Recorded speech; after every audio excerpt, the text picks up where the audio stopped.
আসসালামু আলাইকুম। আরসিটিভির সংবাদে আপনাদের সকলকে স্বাগত জানাচ্ছি। আমি ডাক্তার জোবায়ের রশিদ চৌধুরী। শুধু ভিয়েতনাম বা থাইল্যান্ডে নয়, আমাদের দেশেও আছে এক অসাধারণ ফ্লোটিং মার্কেট বা ভাসমান বাজার। ভরা বর্ষায় বরিশালের বিখ্যাত ভাসমান পেয়ারা বাজার সত্যি দেখার মতো। সপ্তাহ ফুরাতে না ফুরাতেই মনটা আনচান করে ওঠে শহর থেকে দূরে প্রকৃতির মাঝে হারিয়ে যেতে। আজকের ভ্রমণ গল্প আমাদের দেশের অসাধারণ সুন্দর ভাসমান পেয়ারা বাজার নিয়ে। ভাসমান বাজার বা ফ্লোটিং মার্কেট বললেই মাথায় আসে ফিলিপাইনের কাবিয়াও বা থাইল্যান্ডের ড্যামনোয়েন সাদুয়াক বাজারের নাম।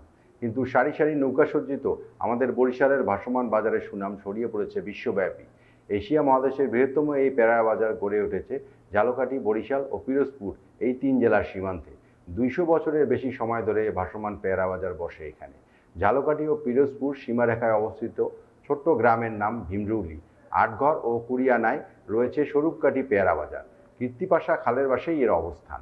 অনেকে একে গোয়াইয়ার হাটও বলে থাকে। জুলাই থেকে সেপ্টেম্বর পর্যন্ত চলে ভরপুর পেয়ারার মৌসুম। চাষিরা সরাসরি বাগান থেকে এনে নৌকায় ভরে পাইকারদের কাছে বিক্রি করে স্তূপ করা সবুজ পান্নার মতো এ পেয়ারা। সব মিলিয়ে ঝালকাঠি সদর উপজেলায় বছরে ২৪,০০০ থেকে ২৫,০০০ টন পেয়ারা উৎপাদিত হয়, যার কেনা বেচায় ৪৬ থেকে ৫০ কোটি টাকার লেনদেন হয়ে থাকে। দেশের উৎপাদিত মোট পেয়ারার ৮০% উৎপাদিত হয় এ অঞ্চলে। দেশের বিভিন্ন স্থান থেকে এখানকার পাইকারেরা পেয়ারা কিনতে আসে। শত শত সার বাঁধা নৌকা একসঙ্গে দেখতে অদ্ভুত সুন্দর লাগে। অবশ্য পেয়ারার পাশাপাশি লেবুও পাওয়া যায় এখানে। বিগত কয়েক বছরে স্বরূপকাঠি ভীমরুলি গ্রামে পর্যটকদের আনাগোনা বেড়েই চলেছে। যারা বাংলাদেশের আনাচে কানাচে থাকা অসাধারণ স্থানগুলো ঘুরে দেখতে চায়, তাদের জন্য এ ভাসমান পেয়ারা বাজার একটি আদর্শ জায়গা। আপনিও যদি কোনো অনিন্দ্য সুন্দর স্থানের দেখা পেতে চান, তাহলে ঘুরে আসতে পারেন ভীমরুলি ভাসমান বাজার।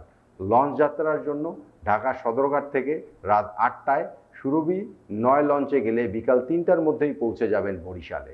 আর বাস যাত্রার জন্য গাবতলী বাস স্ট্যান্ড অথবা অনলাইন থেকে টিকিট সংগ্রহ করে টুঙ্গিপাড়া এক্সপ্রেস এমাদ পরিবহনে বাসে যাওয়া যাবে পিরোজপুরে। এতক্ষণ আরসিটিভির সাথে থাকার জন্য সকলকে ধন্যবাদ জানাচ্ছি। সুস্থ থাকবেন, ভালো থাকবেন।